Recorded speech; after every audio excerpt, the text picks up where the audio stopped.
Live from the area's most trusted news source and the region's only first alert weather team, this is Weekend News Now. The 2024 election is in the rear view. Thanks for joining us. I'm Megan Zempel. Following Donald Trump's decisive win, he and his allies will move directly into transition mode. Reed Binion reports. With the presidential election over, the White House transition is now underway. President-elect Donald Trump's transition team is working quickly to fill key White House positions. Trump made history by filling one of those spots already, announcing the country's first ever female chief of staff, Susie Wiles. As for his other cabinet positions, many in the GOP are visiting Trump's Mar-a-Lago resort in Florida, trying to secure a place on the team. You really shouldn't even be talking about it until after you win an election. And of course, now yesterday and today, those discussions are going in earnest. A source says North Dakota Governor Doug Burgum is being considered for energy czar. I think it's a sign of respect for the whole state of North Dakota that my name is popping up on short lists for various positions. New York Congresswoman Elise Stefanik could be the next U.S. ambassador to the United Nations. Sources say Trump's former trade advisor Peter Navarro is trying to get a spot too. And while Trump's refusal to concede the race in 2020 delayed and obstructed Biden's transition, President Joe Biden has taken the high road, already inviting Trump to the White House. Trump accepted, and the two men will meet in the Oval Office Wednesday. I'm Reed Binion reporting. FEMA says one of its employees advised her disaster relief team to avoid homes assigned supporting President Donald Trump.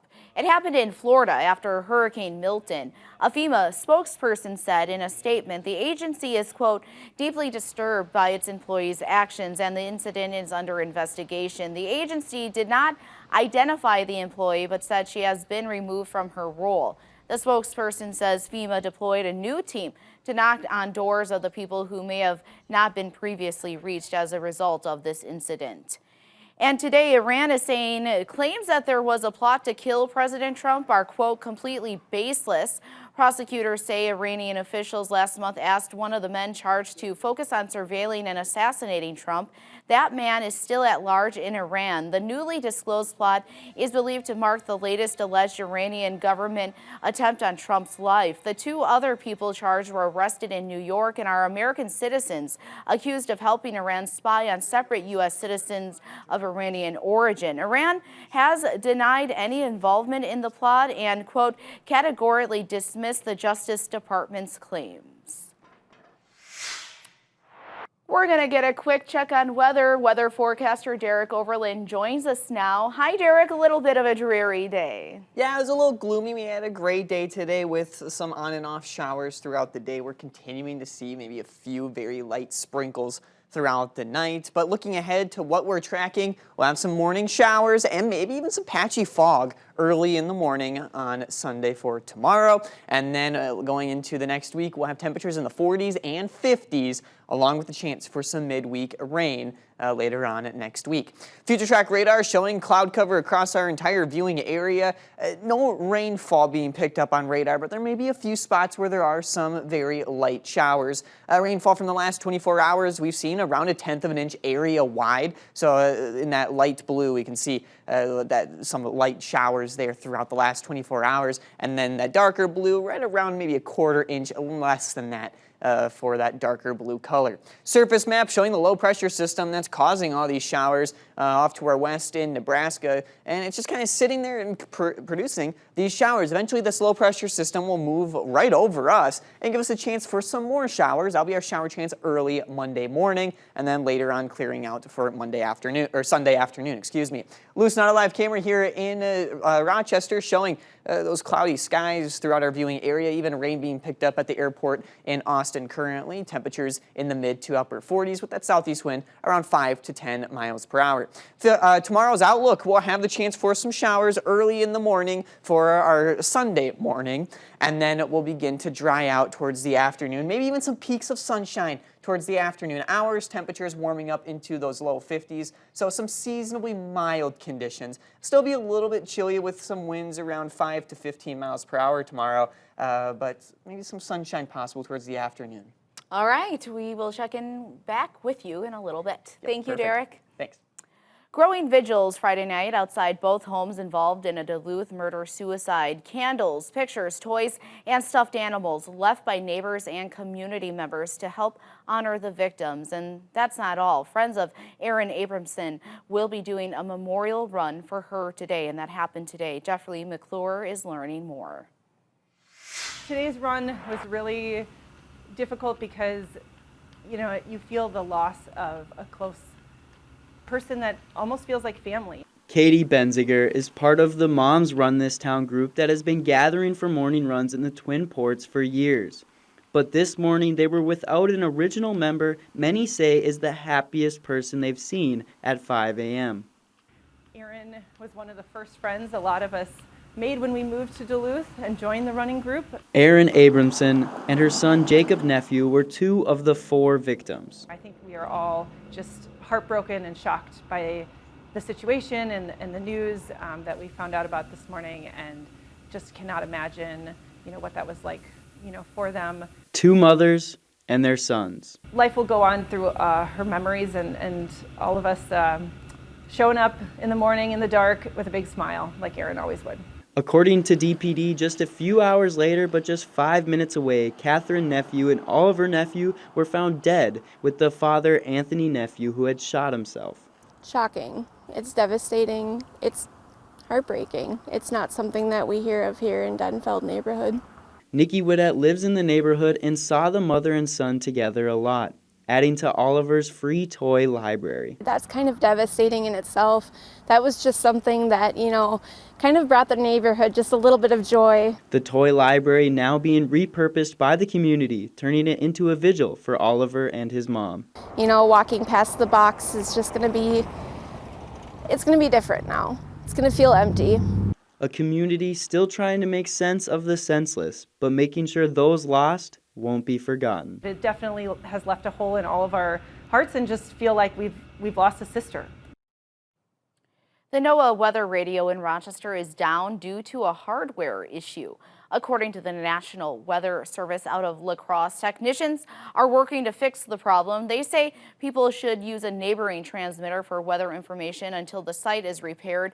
No word yet on when that may be. And gun deer season is officially underway in Minnesota. The Minnesota DNR says, though, deer license sales are down this year. Outdoor enthusiasts are also seeing fewer deer in the woods. A northern Minnesota deer hunting expert says the warm and dry weather we've seen this year is the biggest factor in that. For the second year in a row, Olmsted Medical Center hosted a sensory-friendly vaccine clinic for patients who are on the autism spectrum disorder. OMC partnered with RT Autism Awareness Foundation and the Autism Society of Minnesota to provide flu and COVID vaccines to patients. OMC extended visit times and offered support to patients with items like headphones and sensory-friendly fidget items to help them receive vaccines in a comfortable environment. OMC's primary care director says last year it provided vaccines to 9 patients and had 19 patients scheduled for this year's clinic. I would say it's very rewarding. It's rewarding to know that even if we just reached one patient or one family today, it's just getting it out there that you are welcome. We're willing to do this. We want to do anything we can to kind of help make, receiving vaccines, because that can be, seeing the needle or thinking it's going to be painful. It's not easy for everyone. So it's rewarding for us as it is for the patients and family. OMC says it will look at other opportunities to partner with RT Autism Awareness Foundation and the Autism Society of Minnesota in the future. And the Rochester Eagles Club saw dozens of players ready for some cornhole while they supported a great cause today. Hitting holes and reaching goals for Brighter Tomorrows made its return today with the annual cornhole tournament and raffle. Brighter Tomorrows is a nonprofit founded in 2007 by 4 mothers whose children had cancer. The organization helps support families going through childhood cancer. All proceeds from today's event will go back towards the organization to continue their mission. The organization is looking to raise between $20,000 to $25,000. It's fantastic to see the support that we're getting from the community, friends, family, all the volunteers that we had that worked hard to put this all together. And we just welcome anyone who wants to come down this afternoon and, have a drink, have something to eat, enjoy watching the cornhole, look at the raffle prizes, and just be part of our activities today. I would just, again, echo my thanks and gratitude to businesses as well as to the volunteers that have made this event possible, and to all the people coming out to support us today. And KTTC's very own Kelsey Marrier was an MC at today's festivities. The organization says it is planning on throwing a holiday party for its families on December 3rd. And the annual Salvation Army Red Kettle campaign kicked off yesterday, and it's looking for some bell ringers. The Salvation Army had 5,700 hours of bell ringing time still available to the public. While that may seem like a large number, the organization says that everyone ringing for one shift at some point between today and December 24th actually makes it very possible to accomplish that goal. Last year, volunteer bell ringers alone helped to raise more than $451,000 of the Salvation Army's Christmas campaign total. The campaign goal for this winter is $1.1 million. And some people complain that Christmas decorations are up too early. However, residents in one Iowa neighborhood say there is an exception to the rule. Seeing Christmas trees and lights up in their area in November serves a special purpose. Pepper Purpura reports. Putting the final touches in place to brighten spirits ahead of the holidays. If one person drives by and feels happiness in their heart, then I've done my job. After more than 2 months of setup and thousands spent on decorations, John Reichard's dream of lighting up his street is a reality. More the merrier. I invite everybody to come by and see it because it is very pretty when it gets dark out. Up and down East Franklin Avenue in Indianola, Reichard installed Christmas decor on every lawn, creating a light show that's already drawing eyes. Hearing the kids walk down the street and, yell at their mom or dad, look at this, let's go look at this. Although seeing the adoring faces of his community is an enjoyable sight, Reichard says there's one special woman that motivated the effort, his wife. Hearing his story and knowing what it means to him, I think just makes it all the more special and why he's doing it. Reichard's wife has Alzheimer's. He says lighting up the street was his way to make a memory with her. And she'll remember this. And she wanted Christmas, so I give her Christmas. So that each time she looks outside this season, she's reminded of his love for her. Up next, a new tool in the fight against breast cancer. This is especially for women with dense breast tissue. We'll take a closer look next. When you want to plan or predict. Welcome back. Mammograms are a key tool to detect breast cancer, but for women with dense breasts, they are harder to read. Doctors are now testing a new type of mammogram that's showing promise for these women. Ann Thompson has more on the story. Teresa Bourdonnais is a mom, businesswoman, and breast cancer survivor. She says because of a mammogram designed for women with dense breasts. I think it probably saved me from, at a minimum, chemo, radiation, and certainly it could have progressed quickly. She was part of a clinical trial to see if contrast-enhanced mammograms used to diagnose cancer by injecting dye into the patient could also be used to screen for cancer. Was it any different? No. It's the dye is a strange experience. Mayo Clinic radiologist Dr. Bhavika Patel led the clinical trial. And this woman is extremely dense. On a traditional mammogram, dense breast tissue shows up white, just like cancer. It would be comparable to trying to find a snowman in a snowstorm. With contrast-enhanced mammography, Patel says the picture is clear. The dye eliminates the dense breast tissue and lights up a potential tumor. This breast is this breast. Same day, same time. These images are taken seconds of one another. In the trial, the contrast-enhanced mammograms found cancer in 14 patients. 14 cancers out of 460 people doesn't sound like a lot. When we talk about standard mammography, we hope to find 4 per 1,000. We saw 14 per 460. It's about 5 to 6-fold more than what a standard mammogram would show. More studies are needed before this test is approved as a screening tool, so it may not be covered by insurance. For now, women who want the test would have to find one of the medical centers that offer it and could have to pay out of pocket. But for Teresa Bourdonnais, do you feel like that test saved your life? Oh, 100%. It made all the difference. And now, your first alert forecast. Well, we had some showers throughout the day today. Our last 24 hours of rainfall totals, radar estimated rainfall totals showing about a trace throughout the entire viewing area, and maybe a few spots under this darker blue where we saw around a 1/4 inch of rainfall possible, so some decent rain throughout the last 24 hours. Future track radar showing cloudy skies throughout our viewing area, maybe a few very light showers in some places, few sprinkles possible here throughout the night. Surface map showing the low pressure system off to our west in Nebraska that's producing all of these showers that we have been seeing the past 24 hours. This low pressure system will eventually move east into our viewing area and spark another chance for a few showers later on for tomorrow morning. Now looking at our Lucent Auto Live camera here in downtown Rochester, showing overcast skies throughout the viewing area, and then even some rain still being picked up at the Austin Sensor at the airport. Temperatures in the mid to upper 40s here tonight. Now what to expect, some weather headlines for tonight. We'll see a few on and off showers and sprinkles throughout the night and into tomorrow. For Sunday, we'll have those morning isolated showers, maybe even some patchy fog early in the morning, and then towards the afternoon that fog lifts, and then we'll have drier conditions as well. Then for the next week, 40s and 50s will be our temperature with a chance for some midweek rain on Wednesday. So I mentioned the chance for some fog, and we're already seeing some of that fog here tonight. Our visibility down to around 3 miles here around midnight, and then we'll be down to 2 miles around 7 a.m. tomorrow morning, and then starts to lift as we go into the afternoon with some better visibility, especially as we lose some of that rain too.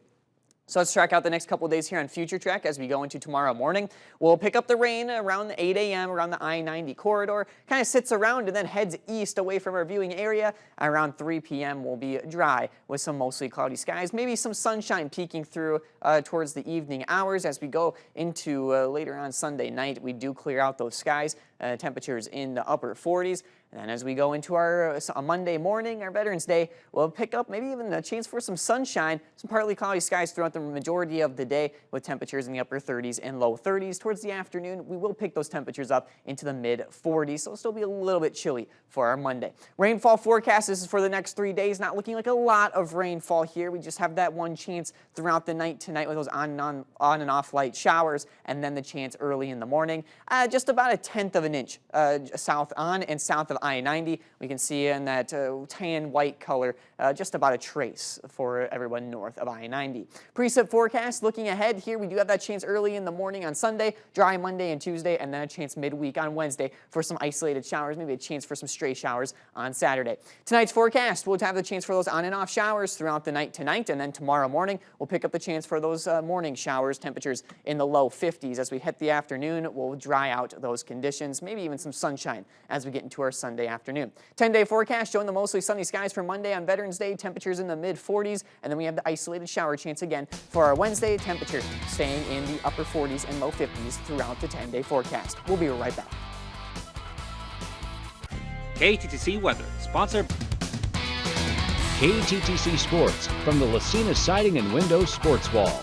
Welcome back. I'm Nathan Hawkins. A happy Saturday to you, and no happy Saturday is complete without football. And a few high school teams were playing high-stakes football in the state tournament, hoping to book their spot in the Final Four. We start with Section 1 5A champion, the Owatonna Huskies. Out in Apple Valley, a cold day that eventually turned rainy as the top-seeded Huskies took on Cretin-Durham Hall. The Raiders leading 7-0 with possession in the second, but the Huskies take it right back. Lucas Weber in the way to make the play, and Owatonna would make the most of that possession. Hunter Tice, a little tight end screen to the big guy, Zachary Harstad, and he's got some real estate to work with, shakes off a tackle. Cue the Superman music, a Clark Kent dive into the end zone. A missed PAT makes it 7-6. Not for too long, though. Later in the second, Tice is airing it out, and Nolan Ginsky, with a man draped all over him, hauls it in. What a throw and what a catch. Huskies would punch it in to take a 14-7 lead, which would hold until the third quarter. Cretin-Durham Hall looking for it all, and Montez Dixon snuck past the back line. Now it's a foot race, and the Raiders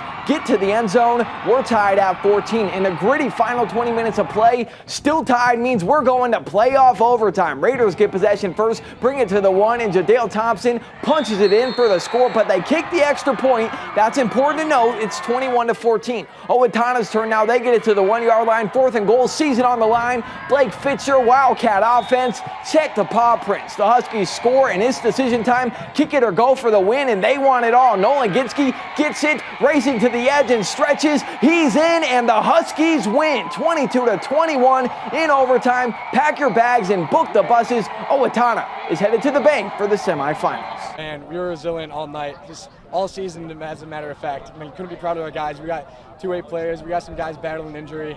Couldn't be prouder of the guys, and we had to dig deep. But at the end, we came up top, and we're going to the bank, so couldn't be happier. I believe we're the best team in state, and so we got to go give it a shot the next couple of weeks. When this team faces adversity, they just never flinch. You just never see any doubt or fear in their eye, and teams can get up on us, and our kids continue to fight until the very end, and I think that's what I'd say this team has been all about.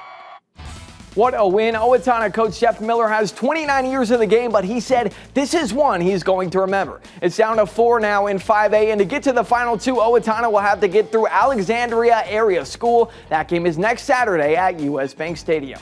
To Class 3A, the Holy Family Fire taking on Parker Wangan and the Stewartville Tigers in the Class 3A quarterfinal. The Tigers would start the game with the Rock. Vincent Wellick looking to throw. Who else would it be? That's Wangan. He hauls in the 27-yard touchdown strike to add on to his program-leading point total. After a 2-point conversion, Stewartville leads 8-0. Holy Family's first drive was a 3-and-out. Tigers in the red zone now. Wangan on the shovel pass. He races to the edge, dives for the pylon. A 9-yard score. Tigers lead 16-0 after another 2-point conversion.